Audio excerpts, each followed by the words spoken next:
the most famous goal of Chris Billy's life. Is this the moment for Lee Fowler? It is. Take your place in Division 2, Huddersfield Town. Ruby and Steve Simonson's boots now. He's missed. Steve Simonson clears the frame of the goal and collapses in a heap of tears. Huddersfield Town are promoted. Mustafa Schindler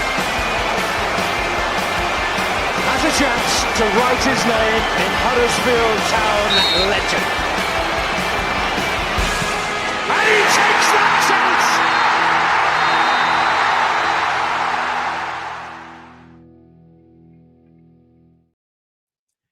Winner, winner, chicken dinner. Liam Manning's only been in the building for 4 days and already overseen arguably Town's best performance of the season so far. Welcome to episode 106 of the Huddersfield Town Social, part of the Andy Takes That Chance Network. I'll be our host, Nick Barlow. Joining me in Ian's garage is Mr. Ian Kilroy, Gaz K and Andy K. Guys, this is a little bit different. If you want to get involved, just send us a message on X and we'll send you the link and you can come on the show. But let's get straight down to it. Feathers McGraw, I've seen some comments already. Fucking massive win. McGuinn, different class, bar the red card. Chalk and cheese to the past few months, that performance, says Drolston Adita DeBoer. What a name that is. HTSC dreams up the town. Ian Matthewman, Wallace Harness, top class. McGuinn, really good. Okay. So let's get straight down to it then, guys. What do we feel about that then, eh? Bit pleased, bit chuffed, I think. I think chalk and cheese is probably the right description of how we've been playing. I'll leave the tactical now to my thin-haired friend to the left. But just on the day, I thought we wanted it more. I thought the players wanted it more. I thought we did to Bradford what they normally did to teams. You know, we really bossed them. We pressed them high. And they never really got into the game. Even when we went down to 10 men, they didn't really create anything. Nichols had a couple of half saves, didn't he? I think first half we had 11 shots to their 1. Yep. So, you know, it was a game we dominated. I think even the most optimistic Town fan probably couldn't have wished for what we got today. So, yeah, as you can imagine, I'm well over the moon, Nick, and chuffed. And as Andy and I have just said, we're not going to get carried away. And then we said, nah, fuck it, let's get carried away. Why not? So let's get carried away, boys. We haven't had many chances to get carried away, have we, this season, Andy? But no. Right from the first whistle, I thought that first half in particular, the drive, the endeavour, the passion, it was all there in abundance, wasn't it? Yeah, 100%. And that's you've got to go, where's that been? But, you know, to see it today, the kerfuffle with where McGuinn unfortunately gets booked after, what's his name, Baldwin, the lad whose leg fell off, which I thought was funny, and they made him play on. The kerfuffle with that, everybody getting involved, that wouldn't have happened last week, I don't think. So I think there's something shifted in terms of, he talked about culture, he talked about behaviours. It's one of those, so we're getting the catchphrase appearing in the post-match conversation that he's having. But yeah, just chuffed to bits. They just showed a different side, particularly when we went down to 10 men, like Gus said. They popped it about. They got into they got it wide, but actually, in terms of threatening the goal, no really outstanding save that Nichols has had to pull off. The best thing he was doing was his time wasting, to be fair. So that's as much as they got out of us today. So yeah, up the town. Perfect. Ben England, mate, good to see you today, mate. Good to see you listening. Daz, afternoon, mate. Luke Foley McGuinn was playing on a whole different level to anyone today. He's a game changer for us for the remainder of the season. If we can keep him fit, absolutely. He's going to be a miss, isn't he, for Tuesday? Ian, I had a few reservations when I saw the team sheet and I saw Wallace and Lowe in there, just from a pace point of view. Obviously, Bradford like to press high. They're not renowned for their pace or for being able to play it out for the back, and I was just a little bit worried about that. But actually, 3-4-3 formation, I thought the defence, we looked really solid, didn't we? We look fantastic. What a difference a few days makes. Honestly, I think any of us, if you asked any of us on Saturday or Sunday last week what we could have hoped for this weekend, even with a change of manager, it wasn't what we got today. We look like a total different team.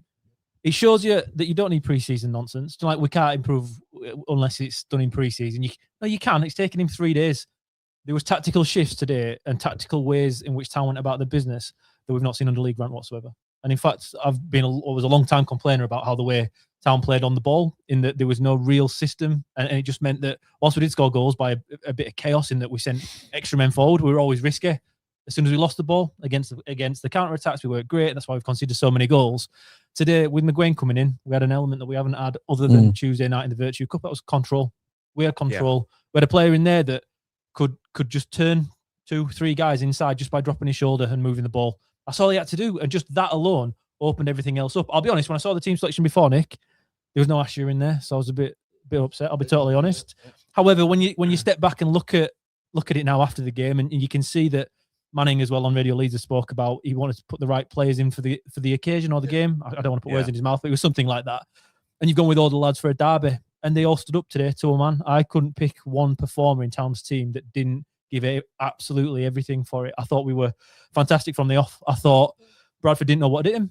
And the way Bradford played, the way they are weak, Manning has done the research on that in a few days. And it shows you when a manager does do the research and you set up to counter a team that you're facing, how much better you can play and why it is important that we change our system for who we're playing. I thought it was brilliant. And I'm getting carried away. I'll be totally honest, boys. I'm getting carried away. No. But we've had how many games against teams in the top 6, 7 this year? This isn't just a one win and it's right, one win, fantastic. We've won other games. We've not won a game like this all season. No. We haven't won a game like this all season. We haven't controlled the game, even with 10 men like we did today. Because even with one man less, we didn't look like we were in trouble at all. 7 minutes went up. Didn't feel like it was going to be too long to see it out. This Town team wouldn't have done that a week ago. But this is what you get with a leader in charge. This is what you get. Everybody on the field then represents the leader as well, if you noticed quite differently. Ledson was proper giving it the cowshed to get him involved.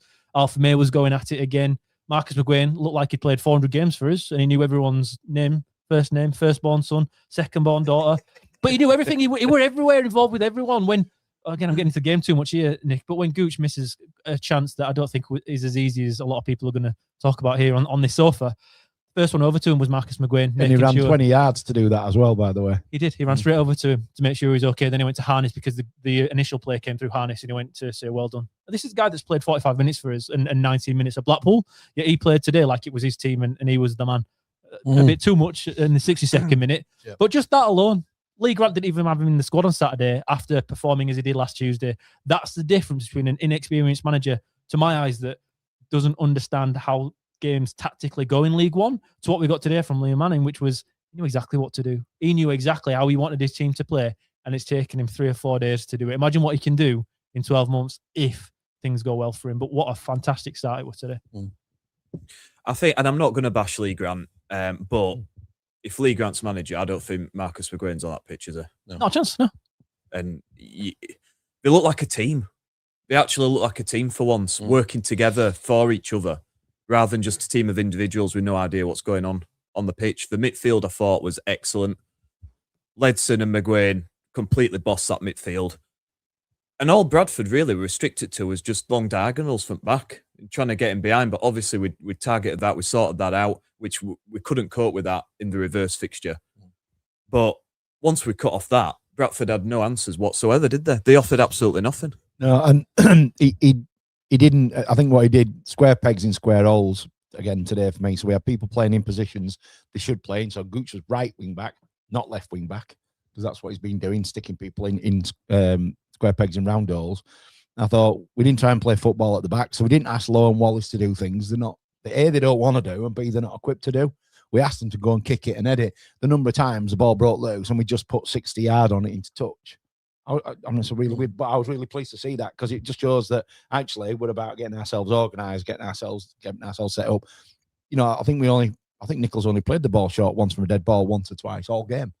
You know, we decided to drop it in behind him. They picked out Curtis Tilt as a weak link, and so it went. I mean, he had a terrible game, Tilt, but it's because we picked him out. And I thought, you know, down that right hand side in the first half, they just didn't know what to do with us. We were turning them inside out. And I think you're right about the midfield.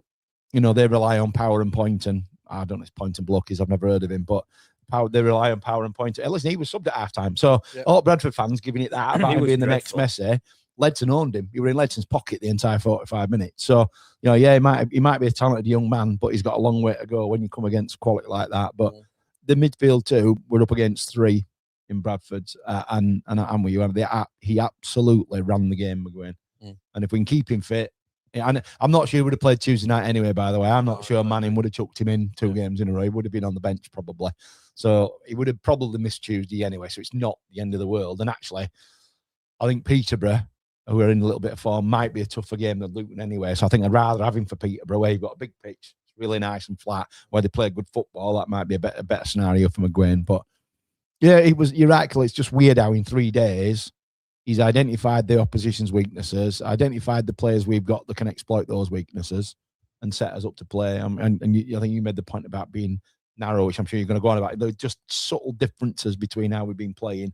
And it was clear that it was clear instructions. They followed the instructions. But he mentioned on his radio interview, the post-match interview, did Manning about keeping it simple. So he's like, I didn't give him a lot of information because he didn't want to overload them. And I guess that's also a big difference from Grant, where they spend hours in the fucking classroom going backwards and forwards. Yeah. Really clear. That's what I want you to do. Go and do it. Well, I saw 3 massive differences today. There were 3 clear differences in the way Town went about the business. First one was we were compact. And what I mean by that is it wasn't just you're all in the same area, like defensively or attacking, but it was more you shifted across the pitch. So as we were sat next to each other today, guys, in that whenever the ball's on the left-hand side, all 11 players from Town, well, apart from Nichols, were engaged. They were live. They were in the play. Now, Bradford always left Nerthel wide on one side, or I don't know who might have been tilting on the other side. There was moments where they played expressive football, like I used to complain about what Lee Grant did and at Burton last week. Perfect example. You centre back, you get it. Your 2 wing backs would be on both wing, and then you'd play one side, but no one would adjust over. You'd always stay in the space. It just meant if you fill that middle, you've got more men than they've got in there. We did that today. So Bradford today, in the first 45 minutes especially, looked to me like we've looked most of this season on the ball, where we just passed it sideways, but because we always had those extra men in the middle, because again, we lopsided it, as I honestly think you have to do in this division to succeed, they couldn't get anywhere. They couldn't play through us. So that was the first thing they did. The second thing we did, we were passing it through the middle for a change. So quite often the Lee Grant would play to the wing backs and then try and find it down the line again, and it was always horseshoeing. Today, no, there were some inside balls to Marcus Harness quite a lot. There was little different things. Alfie May, like I said, when we started, I thought it was a 3-1-4-2 potentially when we were going sitting deeper for the first few minutes. Well, that to me played like a 3-4-3, sorry, with Harness on the right and Alfie May on the left. Harness did a little bit by the Lee Grant hook kind of back into the middle at times, and that's where he had a lot of success today. But they were just the main 2 things, and just actually passion. That was it today. It felt like they were being leaders. They were being leaders. And you shouldn't just have one leader on a pitch. You should have everybody being vocal. And that's what it was today. It was, again, these things are not that hard. This is what drove me nuts before, because I don't think this isn't technical.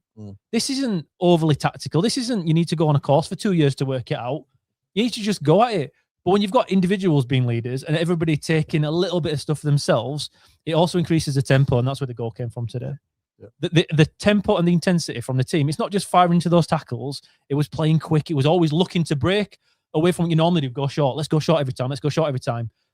We didn't go short today. We had the opposite. But we did go short once because it was the right thing to do in that moment. That's important. That's giving your players trust. That's being brave. That's letting them do what they need to do in that moment. I don't like saying moment anymore, actually. I need to get rid of that one. But that's what you do. You give them the opportunity to do what they need to do to succeed, and that was what Lee managed today to Town in 3 days. It's an unbelievable performance on the back of what we saw last Saturday and the 18 games before that, where we've only got 4 or 5 wins. Yeah, I'm just reading some of these comments. Michael Bottomley, afternoon, mate. Good to see you as always. I'll just bring this one up.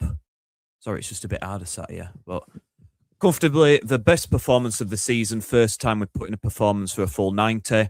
It was so good. Nobody has moaned about Alfie May playing as a left side at 10 yet.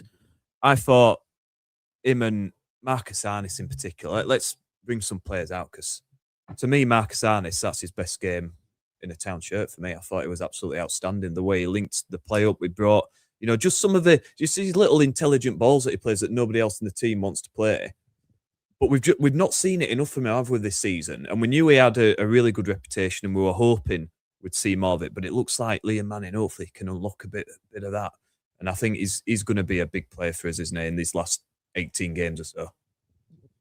They never picked him up once though, Nick. I mean, that was the thing. He kept just dropping off. And you're right about the front three. That was part of the reason why they couldn't. The big switches weren't on, because they get it to the either side centre back, and normally they've got a bit of time and space to put but they didn't. You know, we Harness 2 or 3 times came across and just. I mean, he didn't close the guy down, didn't shoot him, but he just shut off the channel. So the guy couldn't do a big left foot boomer over to the guy on the right. So all he had to do was go down the line, and that's why they kept kicking out for throw-ins, because they were trying to play Hollywood balls down the side and either ran through to Nichols or went out. But yeah, I thought Harness was mega. There was a couple of real moments where there was one where it came out of the sky. I mean, his first touch was just unreal. He just killed it. Well, that's when he turned it around the corner, wasn't it? And then played Bojan in, but he was blown back for offside. I think that was it. Yeah, brought it down, then played Bojan. But and then the other was in the second half where he came towards the ball. Balkers, I mean, really fired it into him. 2 Bradford players on him because they were worried about him, but he somehow found an unbelievable ball round the corner to Gooch in 20 yards of space. By the time the ball reached Gooch, the Bradford players were still running forward. You know, he was great today, and I think he's a very expressive guy, and he's played at a decent level and played at that level. So we've got to try and get him to replicate it. Debut for Ballymumba. I mean, his first contribution, he channeled his inner Dion Charles with that touch, didn't he? When he was put through, and thinking, well, not the best of starts, but I thought he grew into the game. I mean, he's only short, isn't he? He's not the tallest, is he? I don't know what I was expecting really, but I thought again he wasn't afraid to get stuck in the tackle, and I think he's going to be a bit of a confidence player. I think the more he plays and more he settles, the more we'll start to see out. And I do remember in the second half him making a really good run and beating 3 or 4 players to get the edge of the ball. And if we can see more of that, I think we've got a good sign in there. Jury's out for me on him. I'm not entirely convinced yet. He seems to be trying to score that goal he scored against us at Plymouth. So we cut through, and then suddenly town defence saw, but Thomas went off to play for Wales again, and there was a massive hole, and he scored.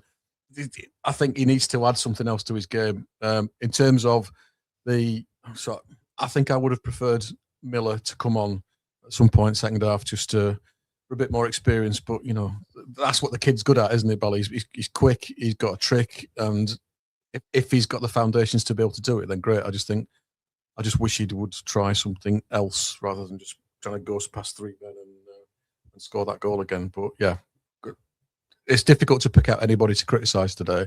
The 2 things that stood out for me, my lad Jolo, I thought was a colossus today at the back. I'll give you this week, Andy. Do you know what? I'll give you that. Sponsored by AKLD Training for all your training needs. I thought he was absolutely epic, and he stood up to Humphries. He's a physical lad, and I know he's not normally the centre forward, so. And they didn't have Sarcevic. They didn't. He tracked him a lot more as well than usual. I felt like we were a lot more man at the back today.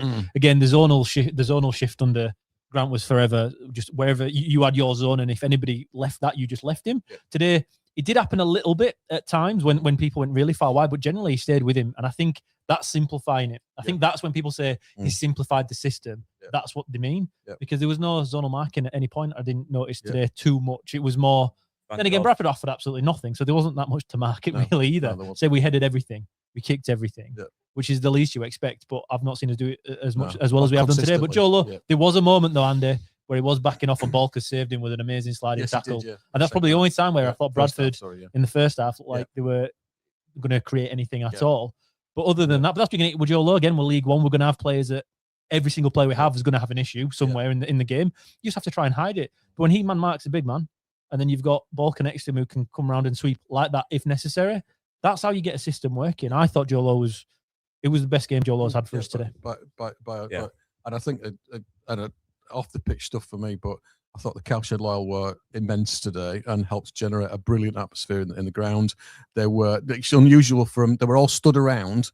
All Poz and his lads were all stood around chanting in the away end by the bars. Now, usually they're down at the front, so I think that's a tactical move by the Cowshed Loyal. So they've changed the formation, they've moved up into the concourse, and they got a lot of atmosphere going in there, which then transcended down into the stand. And to be fair, when we went down to 10 men, I think the crowd picked up the players, and you could see May was doing it, Ledson was asking for it, Jolo was doing it, and you could see the passion that had been completely absent for most, if not all, of this season. And that's what you want. That's what I want. I want to pay and see people wearing the badge of my club do what they've done today, and just keep repeating that. And you can forgive them if they make a mistake and they mess up, it's when you phone in a performance like they did at Burton last week that you get grumpy about it. But today, off the pitch in particular, I love there is a little bit narcissistic, Cowshed Oil lads, to have a tifo of yourselves, I thought. But fair dues.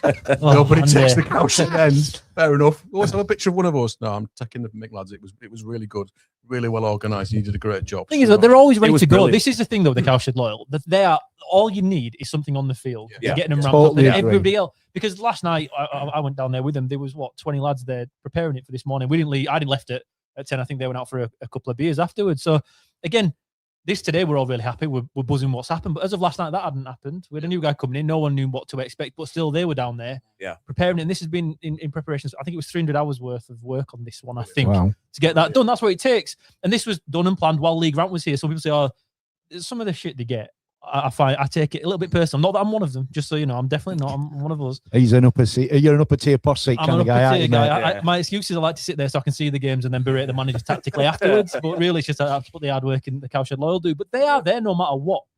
And if their atmosphere isn't great, it's only because the players aren't putting it in on the pitch. Because that today was unbelievable from prior to the kickoff and to the end of the game. And I still have the belief we don't make the Premier League without the Cowshed Loyal. Genuinely, I don't think that connection between Wagner and the fans is as strong without them. I think it was a perfect storm that got us to exactly where we're going. And whenever we're going to be successful, this is what we need. And Manning got more today than Lee Grant ever got. Ever. There was never that connection.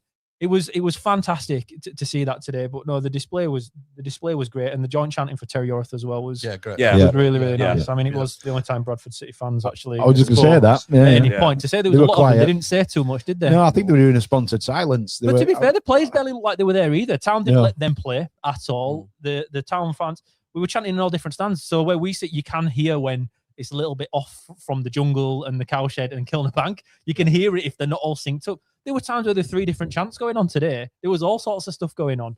But no, once that connection's there, that's when Town can be at their best. Because at 62 minutes, when Marcus McGuane gets sent off, and for the first time in my life, I can remember a Town player getting sent off and also get a standing ovation. We all stood up and clapped him after he got sent off because of the work he put in 62 minutes on. And for once, I believed one thing that Lee Grant did say, which was it makes it harder when you're playing against 10 men, because for Bradford, they didn't open up at all afterwards. They didn't look like they were going to score even after we went down to 10 men. So we did benefit from that for the first time in forever. But it was, again, that atmosphere in the ground today is what will make us relevant between now and the end of this season if Town show enough on the field. If we'd have drawn that game today in the last minute, the atmosphere would have still been as good and would have been clapped off afterwards. It wouldn't have been as magical as it was at full time. And driving back, I was at Waterloo, just outside the pub, driving back in my car. Someone beeped to me next to me. It sound like you here, Andy. Going, "Killer, when you starting social, up the town," and then he just drove off. I've got no idea where it was. He was going down towards McDonald's, worrying about getting back here for time. This doesn't happen 2 weeks ago, even if we win. No. It feels like we're back, and I were about to go play football next week and not bother with Peterborough. I'm doing a bit of a U-turn. I'm doing a U-turn. As much as I'm starting to like a back three, if it's got a 4 and a 3 in front of it, Andy, I'm back to enjoying watching Town. And it's taken 97 and a bit minutes. That's all it took today to be back on board. It's the closest we've got to a Wagner-esque atmosphere, isn't it? That it's the best atmosphere we've had at the ground for a long time. And all we want as fans, and what we've been saying for months, is for the team to give everything. If the team give everything, we can't have any complaints, can we? Whether we win, lose or draw, all we want to see is those players giving 100% on the pitch. And that's exactly what we got. And the result was, obviously with the tifo and what have you, there was a bit extra. But the result was we had a great atmosphere. We got behind them right to the end. And as you're saying, if we'd have drawn that game, we've still seen enough in that game to show that this team's got what it takes to at least get in the playoffs now this season and put up a good fight, which we just couldn't have said that under Grant, could we? No. And are you ready for this? Are you ready for this? The world of the internet. Yep. I thought Bojan had a really good game today. Ding! Somebody did put a comment, Gaz, saying all they need is for you to give Bojan some compliments. Oh, here we go. It's taken 20 years. Well, no, let's not go overboard. Let's not go overboard. But I thought he had a good day. And actually, he also played slightly differently to the way he has under Grant. He was more subtle. The way he backed in and the way he pulled and pushed. He took on 2 centre-backs. There were 2 Bradford City centre-backs. He absolutely did. And so, look, I'm the first to criticise him, but you have to give credit where credit's due. And I thought he had a really good game. And I actually thought with 2 playing off him, it made him more effective because, you know, he had runners, and also it meant that they were pulling the other centre halves away. He was at times he was only coping with 1 and not 2. It shows you though when he did go off at the end. That's the only worry I had all game today. As soon as Bojan went off, that's the moment you need another big guy. Yeah. Because if Dion Charles, to be fair, he does what he does. He came when he first came on today. For the first few minutes, his pressing was awful. It was all over the place, and he just let them forward. He was over pressing. He was doing too much work. They've got an extra man. You can't press the same when that happens. But because he's eager, he's wanting to impress the new manager. Of course, you're going to overwork. There were a few minutes there where I thought Bradford were looking a little bit better because Charles was overworking the right centre back that they ended up with, pushed forward and tried to find that little inside ball that Murray Wallace dealt with pretty well on the edge of the box a few times. But Dion Charles doesn't offer you what Bojan Radulovic does. But if we have another big man now, this is probably jumping to the end of the agenda, isn't it? That's why we need another big man. Yeah. Because Bojan was knackered after 65 minutes. But a fresh Dion Charles doesn't give you what a knackered Bojan Radulovic gives you. You need somebody else to come on and just hold the ball up in this situation, so you can have your fast lads work off him. Especially if you're down to 10 and you're 1-0 up at home, you need another big guy, because as soon as that changed, it just didn't feel like the ball stuck up the field as well as it did. And it's understandable. Like, that's not Dion Charles' fault. That's just the profile he is, as Leo Manning spoke about afterwards in what work he's wanting to do in January. He said we've still got some profiles, meaning certain types of players that we don't have just yet. Yeah, he wants 1 or 2 done potentially. But that epitomised it at the end, because as soon as Bojan went off, it just changed the way we could stick the ball up further upfield. But that was it. That was it. So, guys, how do you feel though about apologising? Not apologising. Look, I'm confident in my own skin now. If I'm wrong, I'm happy to say I'm wrong. Listen, as I keep saying, let's see how he goes. It's a long season, and lads done well. And I also, as I keep saying, he plays better when he has May alongside him. Oh, yeah. I think without him there, he plays better. He's no lone striker. So if we're gonna, if that's the route he wants to go at any point, he's not that. But look, there wasn't a player that was less than an 8 today, was there? You know, let's be honest. And I think I can't think of a Bradford player that was more. And how shit were they, by the way? So whilst we were great, I actually we were great. Dreadful. I thought they offered. We've seen some dross up at our place this year. Most of them we haven't beaten, but we've seen some dross, and I thought they were really poor. And I've got a Bradford mate. We were texting, and he's sort of saying that these kind of performances have been starting to creep in. The fans are really unhappy they got rid of Cook and not replace him with a big striker. They've got the same problem. Humphries played through the middle. He's not really a number 9. He plays out wide and cuts inside, and they're losing the shape consequently. So, look, they're still 4 points and 2 games in hand in front of us. But if you're going to mark anybody to start to fall away, they look like the ones now, don't they, on the current form and performances? So I piss myself if they don't finish in top 6. Oh, that'd be great, wouldn't it? Proper met my summer. Nah, they'll be fine. I think today, what was strange for Bradford is the atmosphere they normally benefit from at home. They do get quite a lot of people there, even if they fudge the numbers a little bit. There's still quite a lot of people there at the moment. It's the best year they've had for 17 years or whatever it is since they've been here before. Their atmosphere at home is really good. We saw it, right? It is. But then ours today is bigger. It is better. It was lively. It was everybody at it for the first time. There were people in our prom sandwich brigade next to us giving ref wanker signs when he's not, calling them back for a throw-in 10 yards further up. But that's what happened today, and Bradford are used to that. They're used to benefiting from that. But when they go everywhere else in this division, they aren't going to get the same thing as what they got today, because they might think they're big in their own heads. And attendance-wise at home, yeah, great. But if they go to Cardiff aren't going to be that bothered. They go to Luton, they ain't going to be that bothered. But when they come to Huddersfield, you did get that today. You got a big atmosphere feel. It did. I wasn't that bothered before going today, to be fair, about it being a big game. Then as soon as you get there and you see the atmosphere, you knew, and it's nice because it's the first time I've had that for a long, long time. It's what you want to go and watch football. Well, I think Bradford weren't ready for it. I don't think they're used to being at the opposite end of what they normally benefit from. And that today. To be fair, didn't they go to Cardiff and win? So they've gone down there, I think, and won.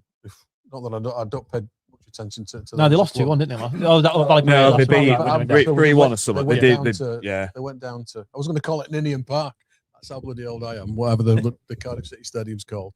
So they've got a little bit of a lot of backbone. They're just the first half. Genuinely, they're one of the poorest sides I've seen at the Accuracy. Just that oof. It was just oof. Very little. And technically, the number of times they controlled it into touch or oofed it into touch. That Nerfville guy. I mean, he was absolutely outstanding away at Valley Parade. One of the best players I've seen in League One for a long time. he's had a shocker. You got hooked at half time. He did, yeah, along with Bobby Poynton, who I had a little bit of a word with outside the. Never heard of him. I asked him where his three fingers were and pointed out that he got subbed off at half time, and he had a bit of a bemused look on his face when he was confronted with a little bit of. Did he push in front of you? Had he pushed in front of you, Andy? Is that what was up with him? No, he hadn't. He was being very nice. He was signing an autograph, but I don't care. If you stand outside, trying to be nice. Trying to be nice to somebody, but I don't care. If you give it out, big lad, you're going to get it back, and he got it back. I don't think it's just me involved. I think I may have been one of many that may have offered him some feedback. Keep receipts, don't you, Andy? Keep receipts. Keep receipts. Don't forget. How old are you? 60 years old. Love a it. lot of receipts. Terrier Jack says, good to stand next to Andy, giving the Bradford fans some on the steps as well, mate. Just, Did they push in front of you as well? So have I been near Terrier Jack? You've been in his presence, mate. Whoever, well, he or she, I don't know. It could Well, be, that's it true, could be an alias, mate. Yeah. But, There was one old fella, he probably even older than me. It was proper frothing, as they say, when he takes that chance. He was trying to get through stewards. He was a big old lad. But it was all handbags really outside the stadium. Really, I don't know what's carried on into town, but it was a bit. If you've been outside grounds in the 80s, that was 8 summer and now sandbags. Any chance Gaz can crack a smile? Well, it doesn't happen often. Listen, when you've spent money on your teeth like I have, you smile quite a lot, to be honest. Did anyone see what happened, by the way, for those listening, what happened with Curtis Till, if anyone heard what was said? So we obviously we sit right above where whoever was in the lower tier had said something to him. I mean, I'm just keeping my fingers crossed. There's no racist element to it. But he absolutely lost his shit. I mean, he lost his mind. The Bradford players kept trying to drag him away, and then he come back, and then they drag him away, and then he come back. Then he tried to push through the town squad that was sort of led. There was some of the staff sort of standing on the edge of the pitch, start showing there, sort of going, "Come on, mate, it's not worth it." So then started getting layered with them. They're like, "Hang on, mate, we're trying to help you here." So in the end, their keeper came and sort of eventually wrestled him down the tub, but he completely lost his head. They were trying to pointing out an individual to try and get them removed. Him and somebody from coaching staff or physio for Bradford. They weren't happy. So whatever has been said, or whatever they think has been said, can't be good. It can't be good because there was a lot of emotion there. But again, there was quite a few of our lads jogging over to if there was a little bit of a kerfuffle going on. We couldn't see from where we were in Cowshed, but would they have jogged over to get involved with a little bit of fisticuffs, whatever the cause of it, last week? I suspect not. Today, Gooch, Ledson, they were on their way over, so they'll get involved. Yeah, weeks gone by, Ledson would just be arriving now. Just now. Everyone else will be home. He'd be still behind one of the Bradford players, not getting involved. Ledson that first half though was unbelievable. Honestly, he crunched he collected every second ball. And that's where that's what the performance was built on today. Yeah. Is that we did play a little bit from the back with McGuane again. He made space, and then we kind of got it forward quick. Well, I think we can still miss a few more people out passing wise at the back for a little bit of negativity here. I think we're still a little bit left to centre back to right back. It was still at times we could have gone a little bit more direct, but again, a few days. This is what you work on over the next few months. But Ledson was fantastic, and like you say, guys, when our midfield 2 has won the midfield battle against 3, that's what opens up the space everywhere else, and that's what happened today. But to say we were only 1-0 up at half time, I must say, was it Bojan Radulovic that had the header that was saved before Harness was tapped? What I really enjoyed as well in this first half was that every time we went forward, we were trying to shoot or cross. So if we could get an early crossing, we did it. Yeah. If we were on the edge of the box, we shot, we did it. This builds pressure. Even if sometimes it's fans like, oh, not again, 25. Not that happened today, but at times that does happen every now and again. It just increased the pressure on Bradford. And then at half time, you're looking at we had 13 shots to not one or something. Something. But again, there was a distinct change in let's just try and have a few shots. Let's make it awkward for them. There was a lot of focus on that quick throwing for the goal. I don't think we've had a quick throw in all season. Yeah, I don't think they're waiting for folk to. Yes, it's that wait for Alfie May is the only one that ever kind of showed the wait. But honestly, you could see it open up, because I was next to Gaz before the ball boys throwing it to Bali Mumba. You could see Alfie May making that run. They knew exactly what they were doing. They were a fantastic piece of footwork, and they're the kind of goals that win derbies, aren't they?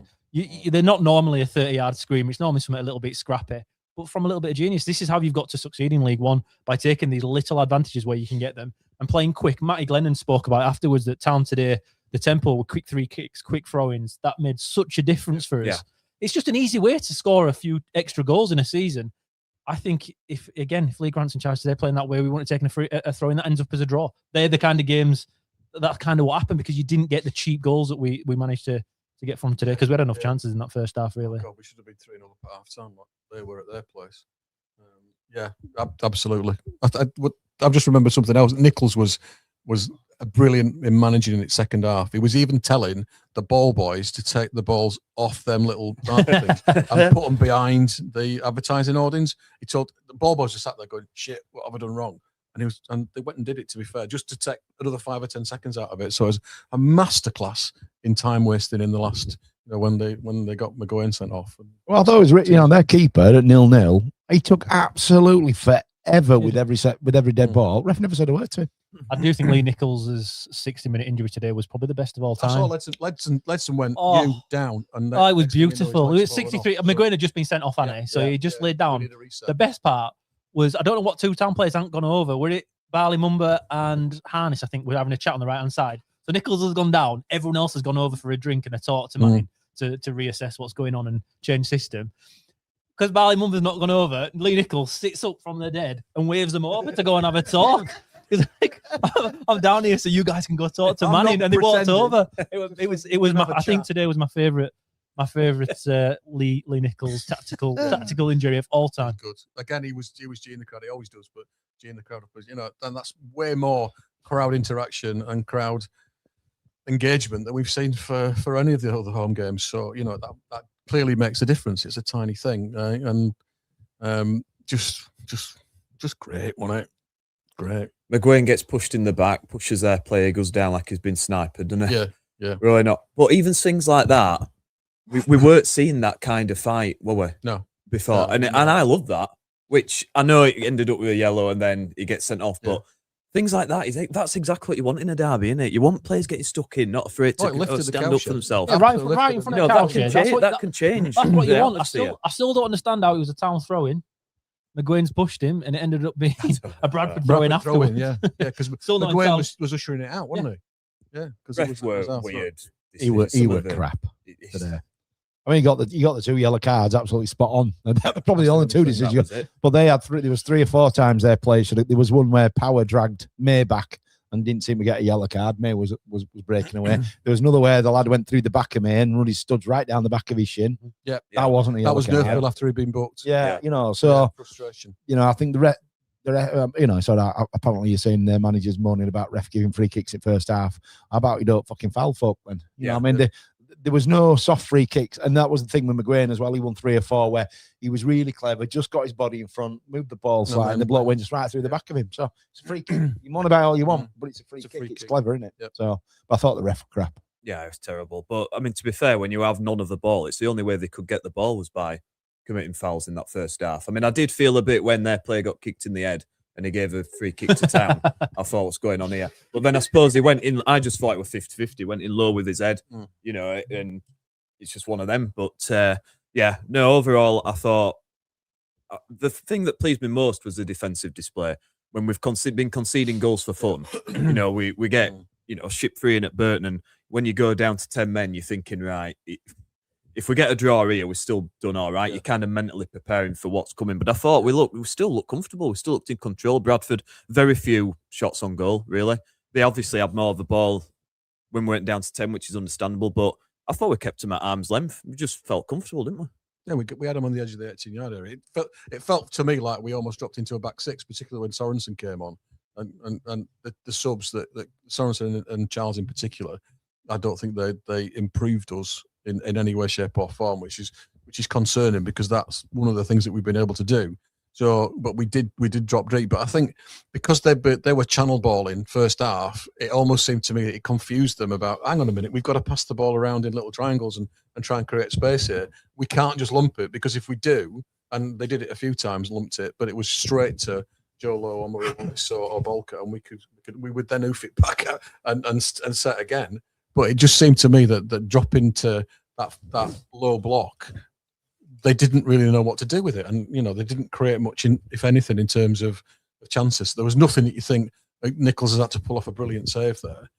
He wasn't troubled throughout the entire game, really, and that's testament to the defence in front of him. I enjoyed the Sorensen substitution, to be honest. In that we've gone 4-4-1 effectively when McGowan's gone off, and when Sorensen comes on, and you're like, what are we doing here? Yeah. but he's got a bit of pace about him. So you put him up in that press. It was a clever thing to do. Again, I don't think Lee Grant would have made that. I don't think he'd have done that. I don't think that's a change that you do. But a pragmatic manager, a guy that knows what it takes to win this game, makes that substitution. Because I actually thought Sorensen coming on closed them down really well. Because that's what they were.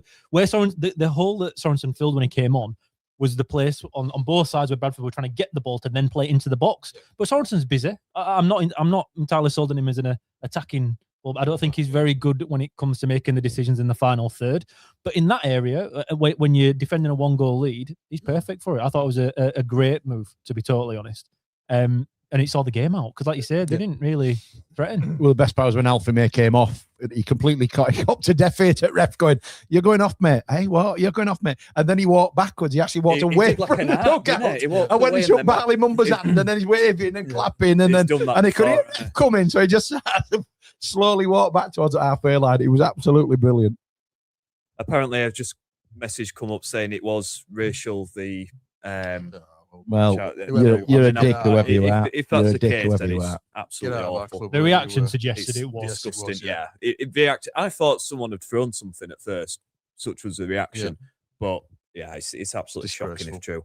But yeah, it's brilliant result, and this could be the thing that kickstarts this season, couldn't it? This could be the turning point. I know we've been there before. We've said it. How many times have we said carried this? away before and not ended up with anything. If that's not the thing that's can change the cost of the season, I don't know what is really. Yeah, but if we play like that and don't win, I said to Cole at half time, do you know what? If we lose this 2-1, I don't care. That's fine. That's all I honestly didn't care. That today is what we want. Just have a fucking go. Absolutely. Just have a go. And if somebody gets sent off and you fuck it up at the end, all right, we'll be upset in the moment, but we'll stick back and we'll look and think, nah, fuck it. At least we had a go. He's got sent off because he cares. He's pushed because he's not happy with what's going on. He's put a silly challenge in for the second one, but at least you've had a fucking go. That's right. If Town play like they do today, there's no booing. Or it takes a lot of defeats for that to happen. Well, that today, I'm with you guys. I thought that's the football that resonates with Town fans. I don't care what happens in League Is One. it Northern football, Ian? Do you know what? Is it reborn? Is it? I'm not going down. Can we move on from Northern football? I know it's all that shit were taken off at all comms and all social media stuff, wasn't it? That was the first thing. Lee Grant must don't copyright on that. Maybe that's maybe it's part of settlement. Maybe that one. But no, it was just that football represents us as fans. Yeah, that's what it is. And you're not going to win every game. You're not. But if it represents what you want to see, I think as Town fans are a forgiving bunch. I think we're actually not that bad when you look at what other fans do when it comes to lose a few games and lose. Bradford didn't win for 6 games in October, and there were people questioning Alexander, who just complained today all game. He never left the fourth official, did he? He spoke to fourth official more than I spoke to you, and I was sat next to you guys. He just stood up talking to him the entire game. That's all that he did. But he was not happy with what was going on. He made 3 subs before half time. To be fair to Bradford, I actually thought first 35 minutes they tried to play the way they wanted to, got absolutely battered.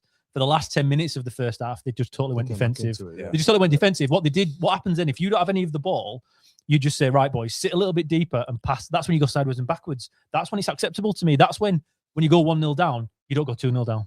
That's what happens. You just sit back. You take the pressure. You're not going to score. You ain't going to create anything. But what you can do is you can stop the other team's momentum. And now Alexander did that today. That is what he can do. And Bradford had a chance in the second half. No, they didn't really have a particular chance, but they kept themselves in the game by adjusting, because I think if they'd have carried on going the way they were in the first half, we would have eventually got another goal or two and it'd have been done at half time. Whereas that's what a good manager does, though. They keep people in contention. I mean, he didn't want to send the keeper up straight away after 90 minutes, did he? He did send him back once before he went up for the last one.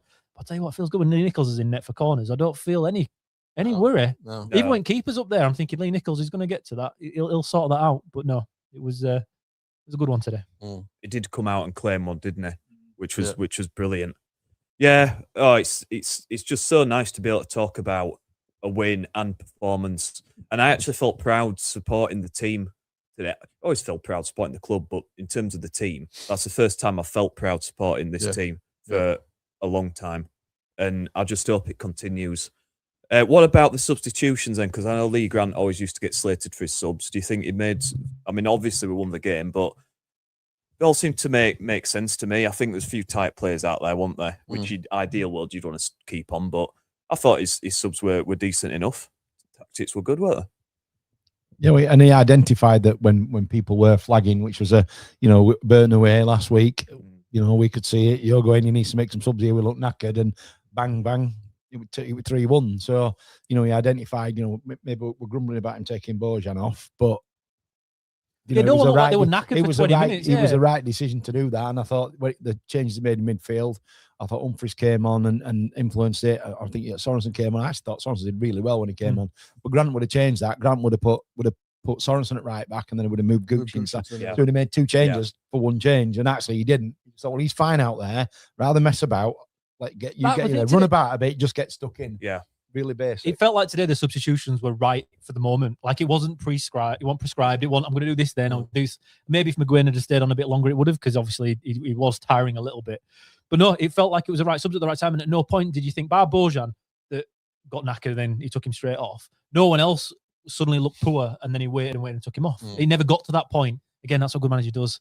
You don't have to wait, or it happens once and then you change it, like Bojan. He didn't press properly for once. Charles came straight on. That's it. I thought Humphries quickly was really good today. And again, he didn't come on and play the 10 role that I'm really looking forward to seeing him play. Harness had that role today. I don't know if we go 3-4-3, there's not going to be a specific 10, but Harness did have that right today to tuck inside a little more than May did. I think Humphries will be much more effective when he goes up there. But today, he shows you what he can do defensively, because again, he stuck to the task, and he was amped up as well. He was giving it the old fist pump to the crowd at points because he was having to work very hard. Him and Sorensen played the same role, but on opposite sides of the field. But no, again, the subs made sense. I think when you win 1-0 and no subs make you worse, that's not what we've had previously with the league. I think, again, under the previous regime, it was more substitutions. It never made us better. That today just continued how dominant we were, even with 10 in the, okay, Bradford are more of the ball, but the momentum of the game, even though they were playing up our end of the pitch, it never felt like we were under the cosh too much, I didn't think. And the substitutes didn't harm that. And that's, again, something we've not seen for quite a while. Joe Taylor scored for Wigan, apparently, so it'd be interesting to see how that develops. Yeah, brilliant. Michael Bottomley says, great performance and win, played for each other, more like a team. McGuinn was class. Bolker defended superbly. Nice start for Manning. And I think, yeah, go on, guys. I was just going to say, Taylor scored, but they are 3-1 down at Doncaster. Oh, well, there you go. He won't care. Strikers score goals. Yeah, no, Taylor, yeah, If you exactly. score and you lose, you don't care. Yeah. Cup in his ear. Be giving art celebration in corner what he does, even though he scored. Good lad. Yeah, overall, brilliant win. And I think, if we had some class about us, we'd say, Bradford fans, you win some, you lose some. But fuck you. So, Liam Manning. And you blow up dogs and you blow up chickens. Liam Manning. Back, lads. A lot of people not sure on whether Liam Manning is the right man. Obviously, games like today help. What were your first impressions? Because he's had his press conference. I like we've veered away from these kind of separate club interviews, and we've actually got a press conference there with people separate from the club, which is nice because I actually ask some decent questions. But what's your favourite cheese? Yeah. Sorry, Nick. But yeah, some people were a bit on the fence because you obviously listen to rival fans, don't you? That's all you've really got to go off. And obviously, Norwich didn't have a great time there. A lot of Norwich fans slating the style of play, passing it out from the back, boring, saying he comes across as boring in the press conferences. So a lot of fans were a little bit reserved. But actually, I thought his press conference was really good. He seems to come across really well. And today, I thought, if that's the kind of football we're going to be playing, then I'm all for it. Oh, please, yeah. I thought you were going to say after the game on Radio Leeds on the interview they did there that you were going to let boys go home and have a couple of beers. Yeah. He was like, I've had really well to go home and enjoy himself. Enjoy the result. Enjoy the result and the feeling. That's what he said, wasn't it? I thought you were for Carling boys. But no, the thing is with Manning, he talks sense. He just talks sense. And now, unless you go out and bring a manager in that's done really well somewhere else and you've poached them, everyone that comes to us aren't in a job, right? Generally, they've been sacked. So everyone, whoever you speak to about the manager, regardless of how long they've been there, are also is going to say they're shit because for whatever reason, at the end of the tenure, it's not worked, right?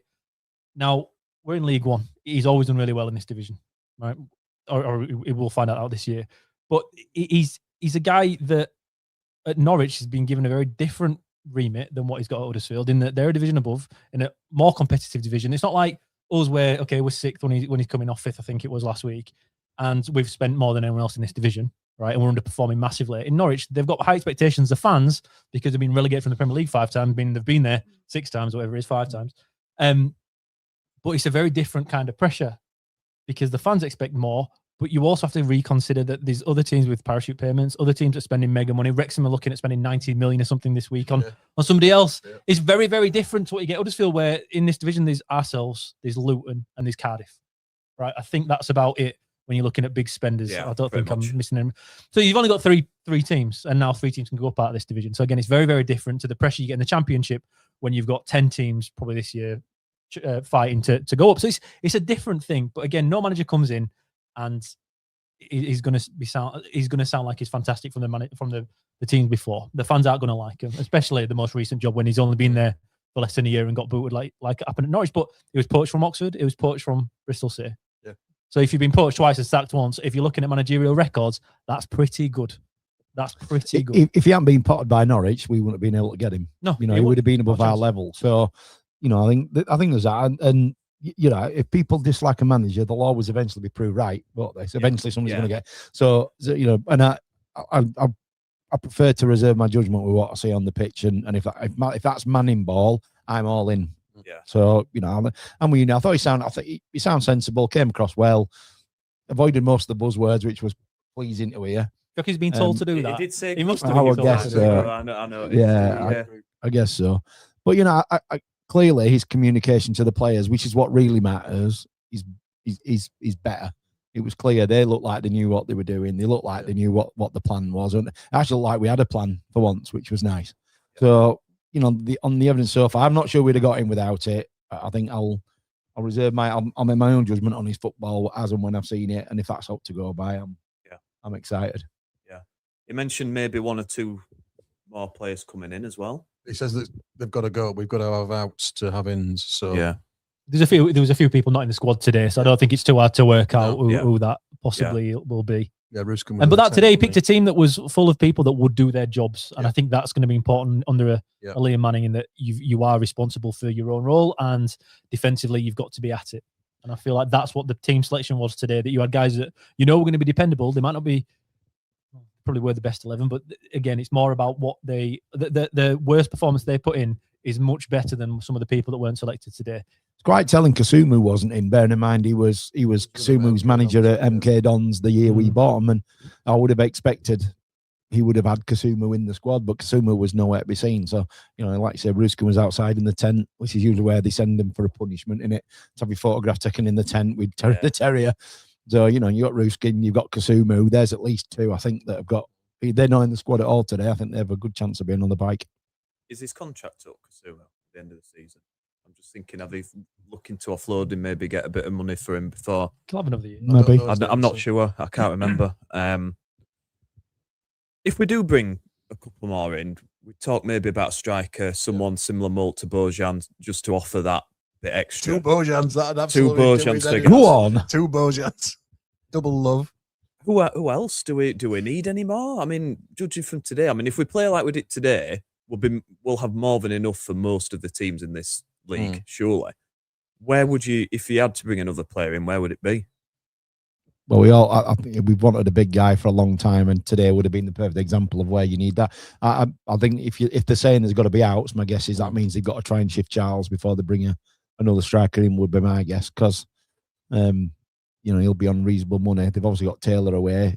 He said something in his interview, didn't he, about he's going to keep his eye on the loan players. So I guess that means Taylor's not coming back, or we can't bring him back. We've been whinging about one for a while, haven't we? So I'd still like to see a big lad that we can wang on when we need to on 60 minutes. And I still think we need a bit of pace somewhere in the team. Barley Mumba's added a little bit of that. And I think every 5 games he's going to get the ball, beat 6 men and smash it in top corner. So I think that will happen. And he is difficult to play against, but we could still do with some pace, I think. We need a centre back as well. If Balker goes down injured, which will happen at some point, you've got someone Feeney to pass it out. You've got Feeney to come on, but I think we're missing somebody like that, definitely. What more also will come back maybe at some point. It's amazing how these players that are injured and just suddenly reappear when there's a new manager. I think Watmore will be another one that'll just turn up, and that'll be good because he's a quality player at this level. Yeah. It's never his ability that's in question; it's always his fitness.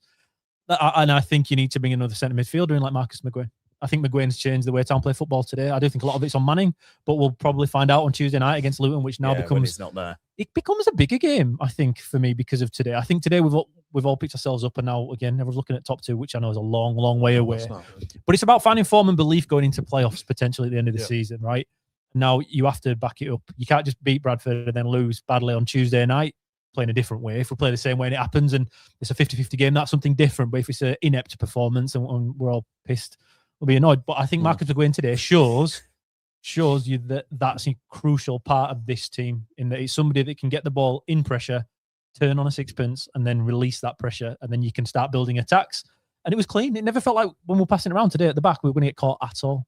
McGuinn lost the ball a couple of times in traffic, but again, that's player is that will happen every now and again. That's fine, because generally it's a net positive when he does it and it works. So you can accept that from one of the players, and the other one's Ledson that doesn't even try doing that. So that's fine. That balance is okay. Yeah.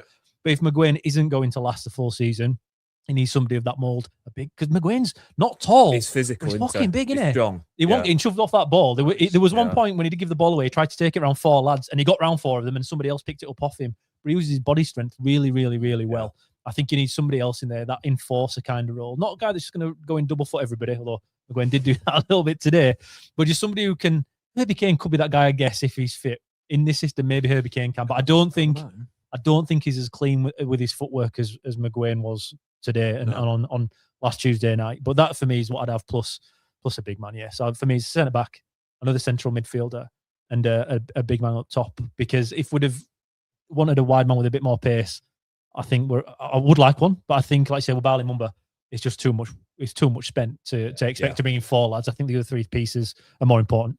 Yeah. I think Ruskin surely he'll get a loan out somewhere if we can't sell him. You would think, wouldn't you? He's got a while left on his contract, hasn't he? Signed a new one, so yeah.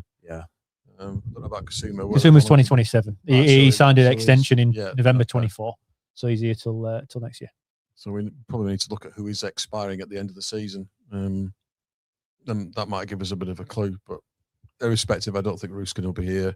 Who else would I wonder if Herbie Kane might go out on loan to get some playing time, because he hasn't played since he. Well, is Evans still miles away? Evans is. Well, there's another one. Evans is Evans, isn't he? He's just not worked for him at our place, has it? And you wonder whether he signed a 2-year or 3-year contract when he started. Would he be a candidate for? Because he's not the lad's fault, because he got badly injured twice, but. What has he lived up to expectations? Not at all. So I wouldn't be surprised. I don't think he'd fit in this system anyway. I don't think he's hard working enough in that centre 2 to play as a centre midfielder, and I don't think he offers enough to play as one of the wide guys in a front 3 if we do stick with this 3-4-3 anyway. I just think he's a guy that's going to be a victim of system anyway, even if he does come back. Yeah. Nearly 500 people listening to it. Why aren't you all in the pub, guys? After a win. I wonder if thank you. It is much appreciated. Well, I just wonder if there's any Bradford fans, because when we were podcasting last time, when you handed us our arse on a plate, there were plenty of them. I wonder if there's any knocking about. It's today. funny that so we haven't had any comments, have we? For some reason, make yourselves known, lads, because we'd like to see like to chat to you again. What goes around comes around. So receipts. Watch us play him in playoff semi-finals, guys. Just be careful, you boys. That's what I genuinely think in a final. I think that could be. I'm with you. That's what I think the scenario. And Stockport, them, and Luton. Yeah. Oh, imagine that for a playoff. That would be. But I know we're not getting carried away. No, we are getting carried away. Well, on that evidence, you'd fancy us in any playoff semi-final. Oh, look at you! On that evidence. Well, on the ground, remember we said that last week. As long as Bojan's fit, we've got a chance, don't we? See how much he's changed in space of 1 week. But I always thought we'd get in the playoffs anyway. This league is that shit. I think we're going to get in the playoffs, whatever. If Granted had stopped, we'd have got in. The difference is we would never have won the semi-final. We just didn't have the cojones to take a game by the scruff of the neck and win it. And if we'd got today. And that's the shift. It's a mental shift. And if it's the same mental shift with the squad in the same period of time, then we could be. I think that's the shift that the fans had today. It's that exact thing that we can beat teams that are real teams, right? I don't know, Bradford were pretty shocking today, but they are a proper team in this division. And we went head to fucking head with them, and we did them, and we beat them comfortably. Don't worry about the score. We beat them comfortably today. Yeah. And I think that's what fans realised and felt. Maybe we're not entirely aware of what it is, but that's the shift, I think. That now, even if it is the playoffs, we have a chance. There's a bit of fight. There's a bit of bottle in that team. We didn't think we had it. That culture that we had last year when it was, the shithouses of players, they've given up. It's not just that makes that. It's what's behind the scenes and what's off the field and the preparation for the games that helps bring that in. But that today, that's a shift, guys. Was it you said about like a Wagnerish type atmosphere. I think it was a Wagnerish type performance that today. Yeah. It was that would have been you could imagine Wagner being in charge of that team with the way we played, the setup that we had, 1-0, and then grind it out like we did. It was a Wagner-esque performance, and we've been horrible at the back. So to get a clean sheet at home in front of the fans against that lot was great. 10 men. I mean, really encouraging. Yeah. And then having said that, if we lose 3-0 to Luton, we'll all be raging again. Emergency podcast here. Get him out. Well, he said it was psychological. He thought the problem with the issues at the club, the quality of the players is there. He said in his interview that pre-match interview, whatever it was, press conference, that he thinks it's psychological. So to how he's managed to make that switch in 3 days is just incredible. If you could let me know, and I'll try and flog that as a course, because there's bloody money to be made there, because that is a huge. Well, the next one is adversity, isn't it? It's going 1-0 down in a game and then trying to fight your way back in. And once that happens, we're all on board. I think we're all on board anyway. But that's the next one, going 1-0 down against a real deal, and then being able to fight back and get back into it, because that's something else we haven't managed at all this season. Today's a great start. I think then that's the final piece before you can look at actually doing all right later on. Nacky notches after Casey Palmer assist. That's the spirit. On Tuesday night. Well, drag us back down. Let's talk about it, because tough game again Tuesday, and then a tough game away to Peterborough. Yeah. He's not had an easy start, I say, Manning. but I mean, it's a game. I believe they lost today. Did they 1-0? Yeah, they did. Plymouth. So away at Plymouth. They were 12-30. Beatable, aren't they? So there's no reason why we can't go into that game full of confidence and beat them. No, none. I'm that on board. I was considering. I'm in Sheffield Tuesday, thinking, can I get away early enough to get to Luton for 7 o'clock? Yeah, why are you going Luton? Is it at home? Yeah, it's at home. You've not been to Luton Who already. the hell would have been guarding Luton? Why Why isn't there anyone else here? Many apologies. I've got so confused. I thought you meant that before. And I thought, No. Oh, in that case, I'll definitely be there then. If that's the case, I'll definitely be there. And I've got my tickets for Peterborough, which I always enjoy going to Peterborough, where the tickets down that side, and I always like smashing Peterborough. I like to make them believe we can win. So on that performance, I think if we're going to keep up the pressure, then you want to be taking 4 points, don't you? You want to be taking 3 Tuesday night, and at least a point away at Peterborough. Yeah. Not sure I'd have been saying that 24 hours ago, but it's all there now, isn't it? It's all there for us. Top 2 it is. Yeah. I didn't say that. Agreed. No, we said How many points off are we now? We're suddenly still looking again. We're 10 points off. We're still 10 points And off. they've got games in hand as well. And they've got games on. bloody Yeah, hell. let's not God, go there. that's how. You see, you think to all the stupid points we've thrown away this season, like the Bolton at home, and bloody hell, we could have had another 6-7 points easy, couldn't we? Yeah. If we'd have just had a bit more about us. That's the frustrating thing, that if there was ever a season to get top 2, this would have been it, really, Yeah, wouldn't it? 100%. But we could go on a run. Rivethead said, this feels like a massive turning point. Let's attack the rest of the season, Marcus McGuane, like a January signing. Like a new signing. Like a new signing. Like a new Massive. signing. Is this uploaded on YouTube afterwards? Yes. Yeah. They always Well, you are. wanna They rewatch always it? are. So, Second time round, are you enjoying it that much? yeah, absolutely. Yeah. Obviously, We join see later, Gaz but make yeah. a dick of They himself always again, going Thanks, to yeah. Luton on Tuesday. All right. Right.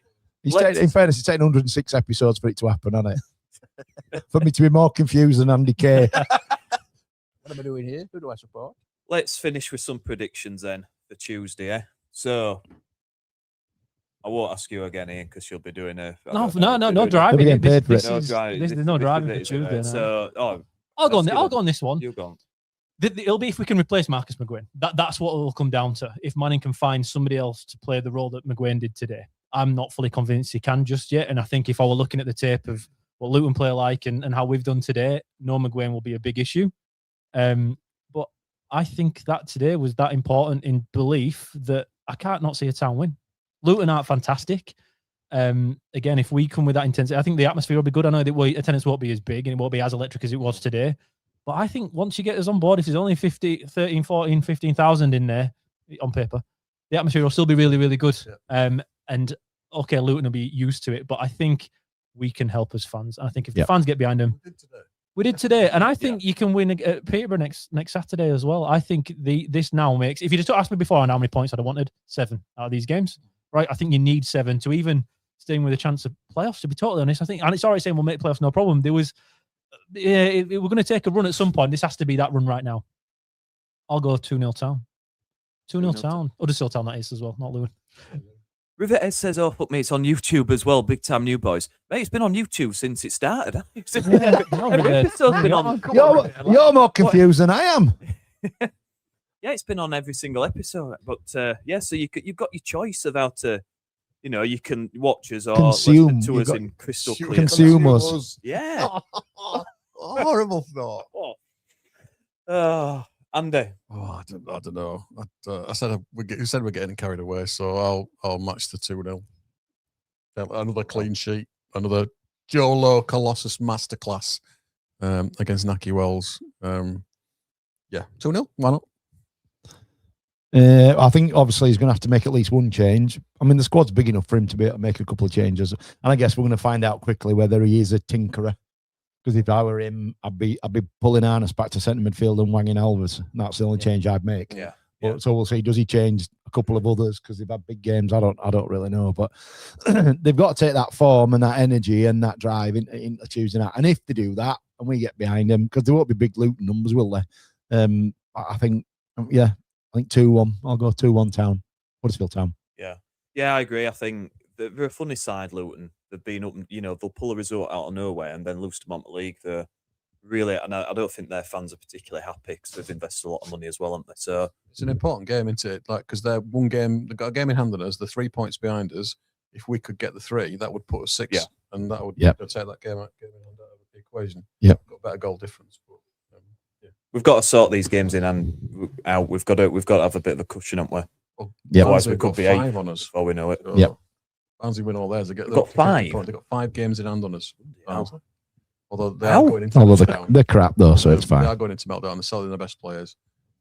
So it's all right to be a Town fan at Barnsley at the moment. So even despite the number of points they think they've got in the bank with these games in hand, you haven't got them yet, lads. So. Be nice to beat them at home after they were giving it bigger, weren't they, when they beat us early in season? Yeah. Oh, we could be going up here. Absolute shite. Yeah. Right. And on that note, I'm going to go for 2-1. I'm going to go 2-1 as well. All set. Look at us. Wow. Yeah, why not? We've got all on board. We can't get excited after today. Choo choo. Be positive. We might as well pack in, haven't we? We're on the Manning train. Choo choo. Yeah. Right, guys. Great stuff. Thanks for listening. It's been a pleasure as always. Thank you for all your comments and your questions. I'm going to try and get this to work. But yeah, over 500 listening today. So that's absolutely spot on.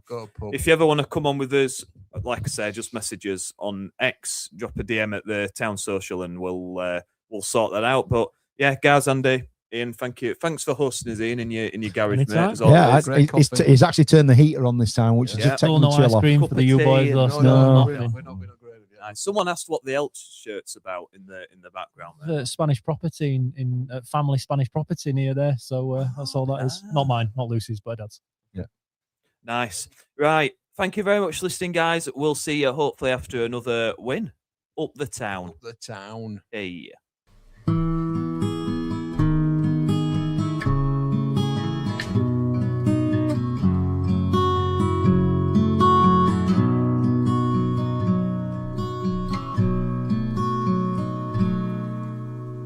There's a team that is dear to its followers.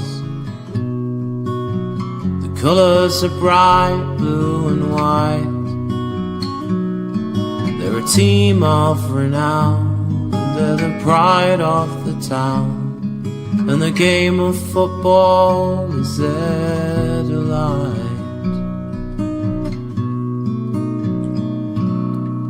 And all the while upon the field of play, thousands loudly cheer them on the way.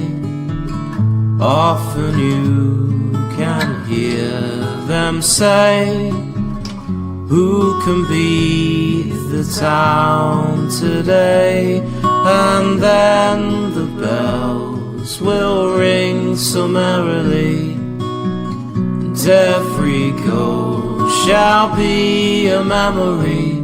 So town, play up and bring that cup back to Huddersfield. the town, play up, and bring the car back to Huddersfield.